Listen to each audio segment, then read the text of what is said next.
I saw this meme and it was like, wait, I think it was like a question. Oh, it was a tweet and it was like, okay, black people ask white people a question. And then the black people were like, how do you rob us of all our spices, not use any of them?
My culture is like represented very much on campus. What is it?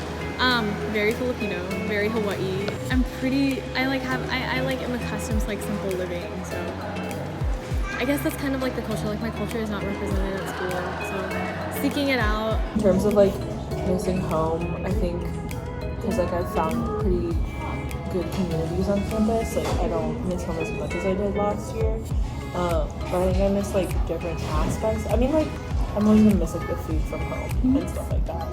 Tried to like Postmates Filipino food, and there was like literally, they were like, what? I was like, sorry, what? Like that's not here. So yeah, that was kind of a change that I guess didn't really foresee, especially like living in a little bit of a further proximity to campus than last year.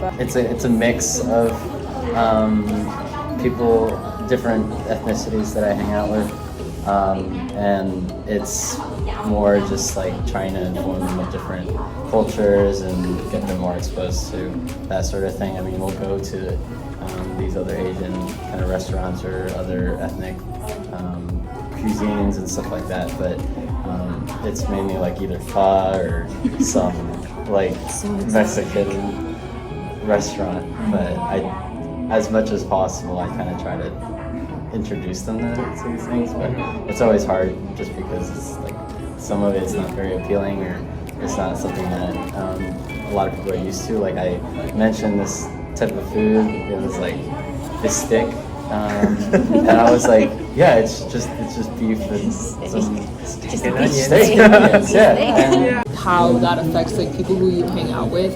I was hanging out with people from my high school over break, and one of them is half Latina and one of them is white. And I was just thinking how like in high school a lot of my friends were mixed, and like I'm also mixed. But like now in college, like I think I hang out with a lot more people of color, and that's like mainly who my friend group is. And like even though I went to a predominantly white high school, like I think just like the lack of access to things and also just sort of the dynamic of where people are coming from in college really changes like what kind of people you surround yourself with depending on your own background. So that's just kind of something that I was thinking about, because like in the Bay Area there's a lot of access to a lot of cultures, especially like in San Francisco where everything's very concentrated.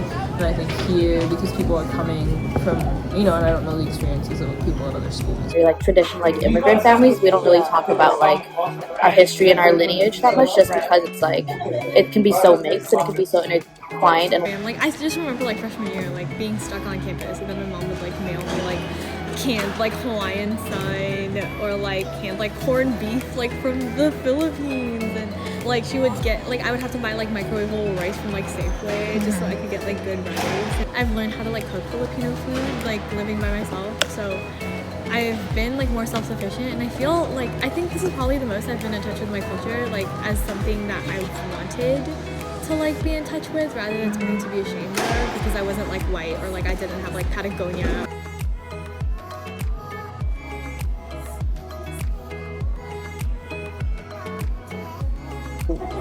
in Cantonese we call it yum cha, which means drink tea.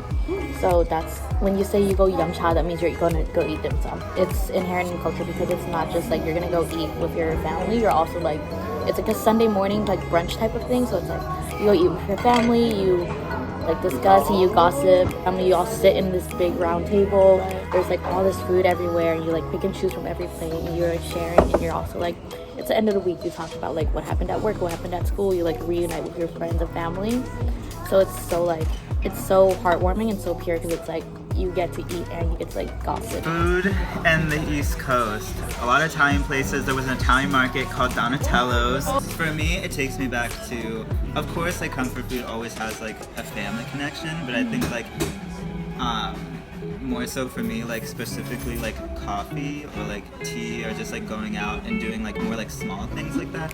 That just kind of like takes me back to like hanging out with friends. As time progressed, like in college, I've become less angry at the absence of my culture and like just sought it out myself.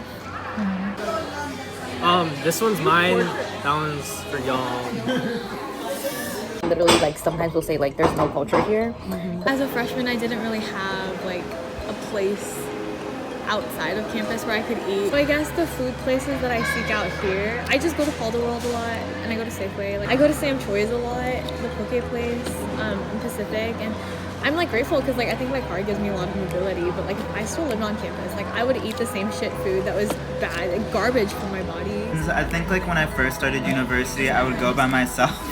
I never really felt like too strange like going off on my own. It allows me to have some time away from maybe campus culture that I kind of sometimes find like irritating. I think that's when I kind of feel like defensive is when people are like, the way they talk about the cultures and stuff, it's like, oh, okay, like this is something brand new for you, and this is like, they also like the way they talk about it is like there's so much judgment sometimes around it, and it's like, well, you shouldn't judge a culture that you're not part of. Like for instance, like jives. Yeah. I feel like I don't feel that same sort of like comfort. I'm not sure why. Sometimes I don't necessarily feel like I fit in with like the people at UPS. Even though there's this like emphasis of being like different, it has to be a certain sort of different, or else it's just like not like with, if it's not with the flow, it's not like, they're just not interested. And I feel like they're more closed off. Which is why UPS students stay to their side of 6th Ave. They don't stray far unless they want to get pho or memo. The only way they go past 6th Ave is for food, and it's usually one of those two. Yeah, it's kind of sad. If you don't want to embrace the culture of the city that you came to, then maybe that's not your thing, but at least try things rather than sticking to the ideation of Tacoma is to Compton, because that gives a very big negative connotation to the city that we live in for the next 4 years, and that's not healthy for the city itself in terms of growth and for the population that lives here. So for those of you that are watching this, expand your mindset on Tacoma, go past 6th Ave, because this Tacoma isn't what UPS is. It's a lot more, and you're just limiting yourself and wasting almost $75K a year just staying on campus.